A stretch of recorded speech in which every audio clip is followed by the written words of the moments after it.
Welcome to the Multifamily Investor Nation podcast. I'm your host, Whitney Elkins Hutton, Director of Investor Education here at PassiveInvesting.com.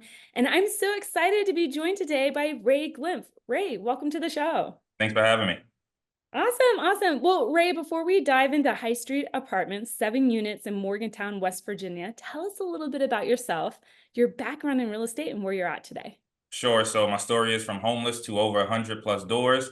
I'm a serial real estate entrepreneur, and I retired when I was 30 based on just real estate. So That's amazing. I can't wait to hear more of your story here. So let's go ahead and dive in here. High Street Apartments, 7 units, Morgantown, West Virginia. When did you close on this property, and what was the purchase price? June of 2023, so just last year, and the purchase price was $2 million. $2 million. All right. So when did you first hear about this deal? And like, what was it, off market, on market? Were you working with a realtor? How did this all go down? So all of the above, actually. This deal had sat on market for some time, and I did a deal with the gentleman who listed it, actually, with a real estate agent. And we did one deal. He had about 20 units on the market, 20 or 30 units on the market. And I purchased, the first one was 10 units I purchased from him. And we did that using creative finance, actually. And he had saw what I had did to that original 10 unit structure, and he was amazed. And I reached out to him and said, "Hey, look, I'm interested in the other deal you have, but if we do it, we need to do creative finance as well." And he opted in for it. That's amazing. Okay, so were there any other groups, competing for this deal, or was it just because you had developed the relationship and you were the only Well, one? it was so it was on market that he had some people that had sent interest, but the price that he was asking didn't fit with the current rates. The it was listed at rates of 3%, 4%, and that an 8% rate. It just didn't cash flow for what he wanted.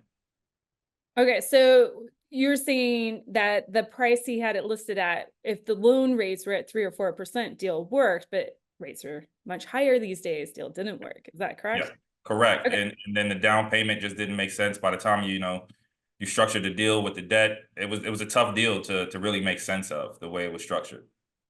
Okay, so how did you break through here and get the deal sealed? Like, how did you structure the contract? So it was a two-part contract. One, we took on bank money. So we took on debt from the bank, and we were able to get the debt at 8%, which worked. The down payment that he had, was expecting, he actually seller financed and seller carried with a 40-year term at a 0% interest rate. So it's pretty much free money at that point. And there are deals out there, I think anywhere in the US, wherever you may be listening from, there's deals out there. And real estate is all based on networking. So that became the start of the structure, was him in second position, 0% down, 40-year note. All right. So I normally I pick through like the due diligence part first, but let's dive into the finance structure here. And then I want to piece together the rest of the contract, right? The due diligence and everything. Okay. So you got 80% bank financing. What were the terms on that? So we have a 20-year note with 8.5 fixed rate. I think it's 8%, 8.5% fixed rate. Okay. And then is it recourse, non-recourse? Are there any prepayment penalties here? No prepayment penalties and recourse. Recourse. Okay. Mhm. And then you've got the other 20% Mhm. down, Yep. which is 0% for 40 years. Mhm. Okay. Are you making any installment payments on this?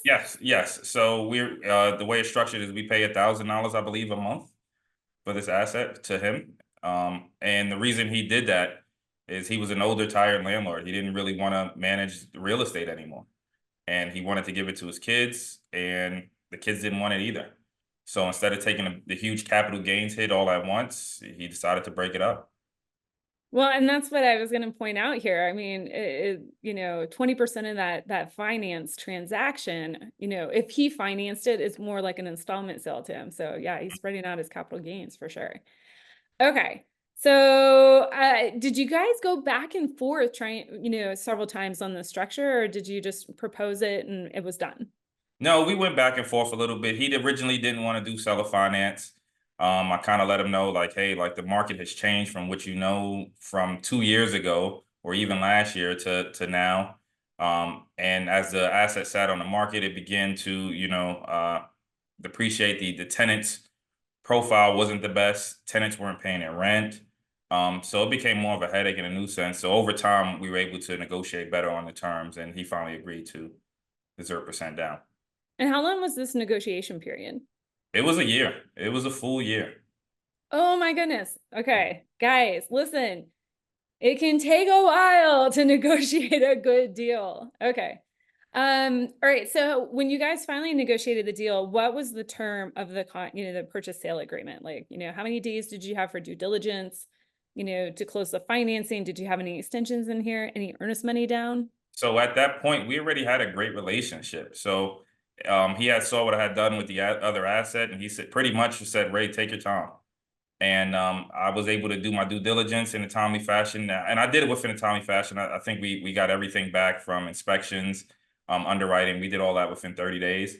But he allowed, I think, 60 to 90 days. Pretty much, it was at my own pace, which is lovely, especially when you have a seller that's willing to work with you. Hmm. And did you have to put any earnest money down on this project? No earnest money. All right. Okay. So let's talk about what the business plan is on this asset and then get into due diligence. You already had 10 additional units from this seller. What was the business plan here? What was intriguing about this property to you? So I love mixed use properties because I feel like they really can change the community, especially business below and residential apartments upstairs. This place had I believe 7 units, so 3 of the units were commercial actually, and 4 were residential. So with the 3 commercial units, one was way under market, about 50% under market, but they are strong presence in the community. So we pretty much reset them, got them close to market, and reestablished them. The second unit, the tenant wasn't paying at all. We put a new tenant in place and evicted the previous tenant. Was And this a commercial tenant or a commercial, residential? commercial, yep, commercial. Okay. And then the other commercial tenant, another strong tenant, again under market by about 40% on that one, and we got them again close to market on the 3 commercial tenants, and then the residential tenants weren't paying at all. So he was missing a big chunk, but he owned the asset clear and free. So to him, it was producing money no matter what. But to me, I saw a great opportunity. All right. I think on the show we talk about, or, I think people have a high level understanding on how you would go through the process of removing a residential tenant who's not paying. How on earth do you do that with a commercial tenant? Commercial is 10 times easier. Commercial, they usually have a 30-day term. No one lives there. So after you don't pay, we can lock the doors. And so we can change the locks within that 30-day period. If you're behind a month on rent, we send a notice to quit. And if you can't pay within that 7-day period, that's it. Okay, so there's really no recourse with, eviction court or anything like that? So we can file for eviction. We can take the eviction step, but typically, especially a tenant that's behind, we usually, once we show them that we're serious, they usually leave at that point, especially in the commercial space. Gotcha. Okay. Well, let's talk about due diligence. Okay. So we've already kind of touched on a little bit of the financial due diligence here, but any other surprises on the financial side? Not really, actually. The building had a lot of opportunity. So with establishing new tenants, it actually opened it up and changed the building persona as a whole. Okay. And what about physical due diligence? How did that go on the property? Inspection was pretty rough. We actually had to replace a roof. We replaced a full roof. This building had about 3 different size roofs. We ended up replacing all 3. HVAC units were all old and out of date. We ended up replacing all of those. So there was some money to be spent on the construction side of the building. And I think he knew that as well, which helped us open up to that seller finance. All right. So you got 80% financing on this. How on earth did you do that with multiple tenants not paying and needing a new roof, HVACs, all these repairs, deferred maintenance on the property? And I think that's when it comes to your bank, knowing how you perform. The bank that I use, they know that I have a reputation for turning assets over. So I believe they ran their numbers based on a pro forma basis, not on what the asset previously performed at, but based on market rents and a pro forma and how we would perform. Did they float the finance cost for the construction, or how did you pay for the construction? I paid the construction out of pocket, honestly. I had no problem paying out of pocket, especially since I didn't have any down payment or money in the deal as a whole.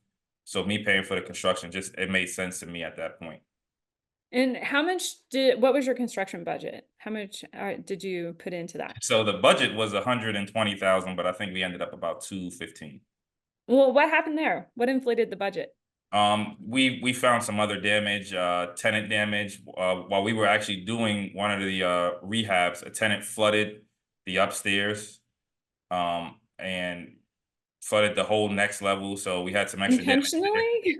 I don't know. It might have been intentional. We served them eviction notice, and a couple hours later, the next door or next level was flooded. But we got it taken care of. But yeah, there was some unforeseen things that we just didn't pick up on at first, and it just got missed or things that I don't think it was a diligence period. There were just unforeseen things. Hmm. Yeah, you know, anytime you get into, you know, huge deferred maintenance and then having to evict tenants, you know, it can be really touchy. I mean, Mhm. I have horror stories myself and through, you know, I've heard through friends for sure. Okay, so we already talked about the financing piece of this. It sounds like you didn't raise any capital on this deal. No, no capital raised. Okay. So I want to touch on because a lot of people would hear your story and be like so inspired by like, you know, how you went from, you know, being homeless to having 100 units. And they're like, where on earth, Ray, did you get the $215,000 and all this confidence that you could pull this project off? I want to touch on that part of the story a little bit.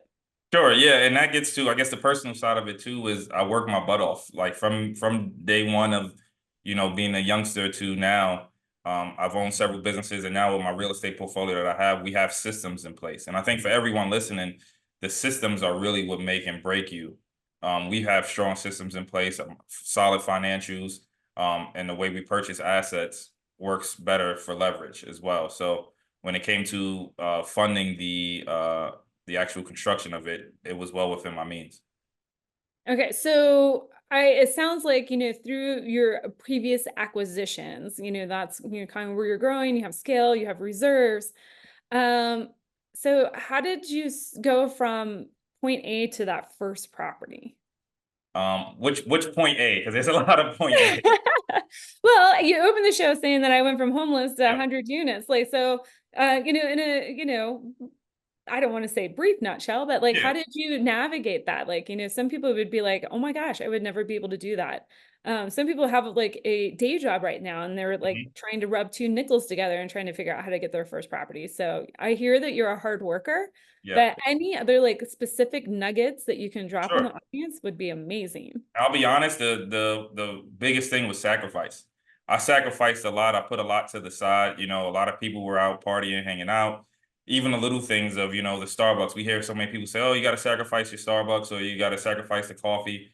I've sacrificed a lot to get here, and I lived a very simplistic life at the beginning with minimal, knowing that if I could save money, I can further invest. And so the more I saved, the more I was able to invest.